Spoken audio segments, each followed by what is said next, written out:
ನೋಡಿ ವಿದ್ಯಾರ್ಥಿಗಳೇ, ಸಮಾಜ ಕಲ್ಯಾಣ ಇಲಾಖೆಯಡಿ ನೀಡುವ ಮೆಟ್ರಿಕ್ ನಂತರದ ಪ್ರೋತ್ಸಾಹನ ಮತ್ತು 10ನೇ ತರಗತಿ ವಿದ್ಯಾರ್ಥಿಗಳಿಗೆ ನೀಡುವ ಪ್ರೋತ್ಸಾಹನ ಆಲ್ರೆಡಿ ಭಾಳಷ್ಟು ವಿದ್ಯಾರ್ಥಿಗಳಿಗೆ ಕ್ರೆಡಿಟ್ ಆಗ್ತಾಯಿದೆ amount.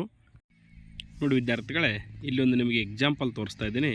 Your account number is credited 20,000, date ಕೂಡ ಇದೆ, ಟೈಮಿಂಗ್ ಕೂಡ ಇದೆ ಮತ್ತು ಬ್ಯಾಂಕ್ ಕೂಡ ಇದೆ. ಇಲ್ಲಿ ನಿಮ್ಮ ಅಕೌಂಟ್ ನಂಬರ್ ಮತ್ತು ಟ್ರಾನ್ಸಾಕ್ಷನ್ ಐ ಡಿಯನ್ನು ನಾವು ಆ್ಯಸ್ ಪರ್ ಯೂಟ್ಯೂಬ್ ರೂಲ್ಸ್ ಪ್ರಕಾರ ಡಿಸ್ಪ್ಲೇ ಮಾಡೋಕ್ಕಾಗಲ್ಲ.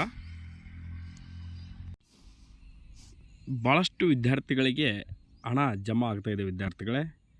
ನೋಡಿ, ನಿಮಗೂ ಕೂಡ ಜಮಾ ಆಗಿದ್ದರೆ ದಯವಿಟ್ಟು ಕಾಮೆಂಟ್ ಮಾಡಿ. ಇದು ಸಮಾಜ ಕಲ್ಯಾಣ ಇಲಾಖೆಯಡಿ ಬರುವ ಪರಿಶಿಷ್ಟ ಜಾತಿ ವಿದ್ಯಾರ್ಥಿಗಳ ಪ್ರೋತ್ಸಾಹನ ಮಾತ್ರ. ಇಲ್ಲಿ ನೋಡಿ, SSLC ಬಿಲೋ 74 ಇರ್ತಕ್ಕಂಥ ವಿದ್ಯಾರ್ಥಿಗಳ ಒಂದು ಪ್ರೈಸ್ ಮನಿ 75 ಇರ್ತಕ್ಕಂಥವ್ರಿಗೆ 8,749 ವಿದ್ಯಾರ್ಥಿಗಳಿಗೆ ಆಲ್ರೆಡಿ ಜಮಾ ಆಗಿದೆ. ಇಲ್ಲಿ ನೋಡಿ, ಪೇಮೆಂಟ್ ಸಕ್ಸಸ್. ಮತ್ತು ಅಬೌವ್ 75 7,784 ವಿದ್ಯಾರ್ಥಿಗಳಿಗೆ ಆಲ್ರೆಡಿ ಜಮಾ ಆಗಿದೆ. ಇಲ್ಲಿ ನೋಡಿ, ನಂತರ PUC ಓದಿ ಅಂದರೆ PUCಯಲ್ಲಿ ಅಬೌವ್ 60 ಮಾಡಿರ್ತಕ್ಕಂಥ ವಿದ್ಯಾರ್ಥಿಗಳಿಗೆ 20,000 ರೂಪಾಯಿ, 2,666 ವಿದ್ಯಾರ್ಥಿಗಳಿಗೆ ಆಲ್ರೆಡಿ ಜಮಾ ಆಗಿದೆ. ಇದು ಇಲ್ಲಿ ಕೇವಲ ಏನು ಅಪ್ಡೇಟ್ ಆಗಿರೋದು. ಬಟ್ ಆಲ್ರೆಡಿ ಭಾಳಷ್ಟು ವಿದ್ಯಾರ್ಥಿಗಳು ಇಲ್ಲಿ ಏನಿದೆ ನೋಡಿ, send to D B T 15,000 ಎಲ್ಲ ವಿದ್ಯಾರ್ಥಿಗಳಿಗೆ ಆಲ್ರೆಡಿ ಹಣ ಜಮಾ ಆಗಿರುತ್ತೆ. ಡಿ ಬಿ ಟಿ ಸೆಂಡ್ ಮಾಡಿದ ನಂತರ 8 ದಿನದೊಳಗೆ 2 ಅಥವಾ 3 ದಿನದೊಳಗಾಗಿ ನಿಮಗೆ ಅಕೌಂಟಿಗೆ ಹಣ ಜಮಾ ಆಗಿರುತ್ತೆ. ಬಟ್ ಇಲ್ಲಿ ಲೇಟಾಗಿ ಅಪ್ಡೇಟು ಮಾಡ್ತಾಯಿರ್ತಾರೆ. ಅದಕ್ಕಾಗಿ ದಯವಿಟ್ಟು ವಿದ್ಯಾರ್ಥಿಗಳಿಗೆ ಎಷ್ಟು ವಿದ್ಯಾರ್ಥಿಗಳಿಗೆ ಜಮಾ ಆಗಿದೆ ಪ್ರಾಮಾಣಿಕವಾಗಿ ನೀವು ಕಮೆಂಟ್ ಮಾಡಿದರೆ ನಾವು ಹಾಕಿರ್ತಕ್ಕಂಥ ಸುದ್ದಿ ನಿಜವೋ ಅಥವಾ ಸುಳ್ಳು ಅನ್ನೋದು ಗೊತ್ತಾಗುತ್ತೆ. ಮತ್ತು ನಿಮ್ಮ ಒಂದು ಹಣ ಇನ್ನೂ ಜಮಾ ಆಗಿಲ್ಲ ಅಂದರೆ ದಯವಿಟ್ಟು ನೀವು ಇಲ್ಲಿ ಅಪ್ಲಿಕೇಶನ್ ಅಂತ ಕ್ಲಿಕ್ ಮಾಡಿ, ಇಲ್ಲಿ ಚೆಕ್ ಸ್ಟೇಟಸ್ ಅಂತ ಇದೆ ನೋಡಿ, ಇದನ್ನ ಕ್ಲಿಕ್ ಮಾಡಿ ಇಲ್ಲಿ ನಿಮ್ಮ ಒಂದು ರಿಜಿಸ್ಟರ್ ನಂಬರ್ ಅಥವಾ ಆಧಾರ್ ನಂಬರನ್ನು ಎಂಟರ್ ಮಾಡಬೇಕು. ಆಧಾರ್ ನಂಬರನ್ನು ಎಂಟರ್ ಮಾಡಿ ಸ್ಟೇಟಸ್ ನೋಡ್ಕೊಳ್ಳಿ. ತದನಂತರ ನಿಮ್ಮ ಅರ್ಜಿ ಸ್ಟೇಟಸ್ ಗೊತ್ತಾಗುತ್ತೆ.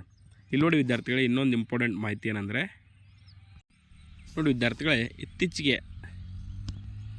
ಮುಖ್ಯಮಂತ್ರಿ ಸಿದ್ದರಾಮಯ್ಯ ಅವರ ಅಧ್ಯಕ್ಷತೆಯಲ್ಲಿ ಸಮಾಜ ಕಲ್ಯಾಣ ಇಲಾಖೆಯ ಒಂದು ಪ್ರಗತಿ ಪರಿಶೀಲನಾ ಸಭೆ ಅಂದರೆ ಪ್ರೋಗ್ರೆಸ್ ಡೆವಲಪ್ಮೆಂಟ್ ಈ ಒಂದು ಏನೇನು ಕಾರ್ಯಗಳಾಗಿವೆ ಇಲಾಖೆಯಲ್ಲಿ ಅಂತಕ್ಕಂಥದ್ದನ್ನು ಮುಖ್ಯಮಂತ್ರಿಗಳು ಒಂದು ಸಭೆಯನ್ನು ಕರೆದಿರ್ತಾರೆ.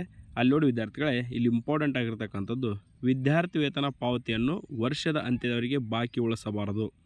ಅಂದರೆ ಆಲ್ಮೋಸ್ಟ್ ಎಲ್ಲ ಸ್ಕಾಲರ್ಶಿಪ್ ಆಯಿತು. ಈ ಗೌರ್ಮೆಂಟ್ ಸ್ಕೀಮ್ ಹಣ ಬರೋದು ಮಾರ್ಚ್ನಲ್ಲಿ ವಿದ್ಯಾರ್ಥಿಗಳಿಗೆ. ಯಾಕಂದರೆ ಮಾರ್ಚ್ನಲ್ಲಿ ಹಣಕಾಸಿನ ವರ್ಷ ಎಂಡ್ ಆಗ್ತಾ ಇರುತ್ತೆ. ಮಾರ್ಚ್ ಎಂಡ್ನಲ್ಲಿ ಹಣಕಾಸಿನ ವರ್ಷ ಅಥವಾ ಆರ್ಥಿಕ ವರ್ಷ ಎಂಡ್ ಆಗ್ತಾ ಇರುತ್ತೆ ಸರ್ಕಾರದ್ದು. ಆಗ ಏನು ಮಾಡ್ತಾರೆ, ಎಲ್ಲ ಬಿಲ್ಸ್ಗಳನ್ನು ಕ್ಲಿಯರ್ ಮಾಡ್ತಿರ್ತಾರೆ. ಅಲ್ಲಿವರೆಗೂ ನೀವು ಉಳಿಸ್ಬೇಡಿ, ಮಾರ್ಚ್ ಅಂತ್ಯದವರೆಗೆ ಉಳಿಸ್ಬೇಡಿ. ಮೆಟ್ರಿಕ್ ಪೂರ್ವ ವಿದ್ಯಾರ್ಥಿ ವೇತನವನ್ನು ಪ್ರತಿ ವರ್ಷ ಸೆಪ್ಟೆಂಬರ್ ಒಳಗಾಗಿ ಪ್ರೀ ಮೆಟ್ರಿಕ್ ಸ್ಕಾಲರ್ಶಿಪ್ಪನ್ನು ನೀವು ಸೆಪ್ಟೆಂಬರ್ ಒಳಗಾಗಿ ಜಮಾ ಮಾಡಲೇಬೇಕು. ಮತ್ತು ಮೆಟ್ರಿಕ್ ನಂತರ ಅಂದರೆ ಪೋಸ್ಟ್ ಮೆಟ್ರಿಕ್ ವಿದ್ಯಾರ್ಥಿ ವೇತನ ಅಥವಾ ಸ್ಕಾಲರ್ಶಿಪ್ಪನ್ನು ನೀವು ನವಂಬರ್ ಅಂತ್ಯದ ವೇಳೆಗೆ ವಿದ್ಯಾರ್ಥಿಗಳಿಗೆ ಪೇಮೆಂಟ್ ಮಾಡಲೇಬೇಕು. ಒಂದು ವೇಳೆ ವಿದ್ಯಾರ್ಥಿಗಳ ಆಧಾರ್ ಲಿಂಕ್ ಆಗದೇ ಇರುವ ಕಾರಣಕ್ಕೆ ವಿದ್ಯಾರ್ಥಿ ವೇತನದಲ್ಲಿ ವಿಳಂಬವಾಗಿದ್ದರೆ ಎಲ್ಲ ವಿದ್ಯಾರ್ಥಿಗಳಿಗೆ ಆಧಾರ್ ಲಿಂಕ್ ಮಾಡಿಸಲು ಕ್ರಮ ಕೈಗೊಳ್ಳಬೇಕು ಅನ್ನೋದನ್ನು ಸ್ಪಷ್ಟವಾಗಿ ತಿಳಿಸಿಕೊಟ್ಟಿದ್ದಾರೆ. ಅದಕ್ಕಾಗಿ ವಿದ್ಯಾರ್ಥಿಗಳೇ, ಅವರು ಈ ಮೀಟಿಂಗ್ನಲ್ಲಿ ಇಲಾಖೆ ಅಧಿಕಾರಿಗಳಿಗೆ ಸ್ಪಷ್ಟವಾದ ನಿರ್ದೇಶನವನ್ನು ಕೊಟ್ಟಿದ್ದಾರೆ. ಈ ಒಂದು ಮೆಟ್ರಿಕ್ ನಂತರ ಅಂದರೆ ಅದರಲ್ಲಿ ಪ್ರೈಸ್ ಮನಿ ಕೂಡ ಒಳಗೊಂಡಿರುತ್ತೆ. ಎಲ್ಲ ಸ್ಕಾಲರ್ಶಿಪ್ಪನ್ನು ಆಲ್ಮೋಸ್ಟ್ ಈ ಜನವರಿ ಮಂತಲ್ಲಿ ಜಮಾ ಮಾಡುವ ಸಾಧ್ಯತೆಗಳು ತುಂಬ ಇದೆ. ಅದಕ್ಕಾಗಿ ನಿಮ್ಮ ಸ್ಕಾಲರ್ಶಿಪ್ ಜಮಾ ಆದ ತಕ್ಷಣ ನಮಗೆ ಕಮೆಂಟ್ ಮಾಡಿ. ನಿಮ್ಮ ಈ ಒಂದು SSP ಸ್ಕಾಲರ್ಶಿಪ್ ಆಗಿರ್ಬೋದು ಅಥವಾ ಮೆಟ್ರಿಕ್ ನಂತರ ಪ್ರೈಸ್ ಮನಿ ಹಣ ಆಗಿರ್ಬೋದು, ಎರಡೂ ಕೂಡ ಈ ತಿಂಗಳಲ್ಲಿ ಜಮಾ ಆಗುವ ಸಾಧ್ಯತೆ ಇದೆ. ಅವರು ನವಂಬರ್ ಅಂತ್ಯದ ವೇಳೆಗೆ ಅಂತಲೇ ಹೇಳಿದ್ದಾರೆ. ಬಟ್ ಜನವರಿಯಲ್ಲಿ 100% ಎಲ್ಲರಿಗೂ ಜಮಾ ಆಗುತ್ತೆ. ನಿಮಗೇನಾದರೂ ಡೌಟ್ಸ್ ಇದ್ದರೆ ಕಮೆಂಟ್ಸ್ ಮಾಡಿ, ಆ ಕುರಿತು ತಿಳಿಸ್ಕೊಡ್ತೀನಿ ಅಂತ ಹೇಳ್ತಾ thank you for watching this video.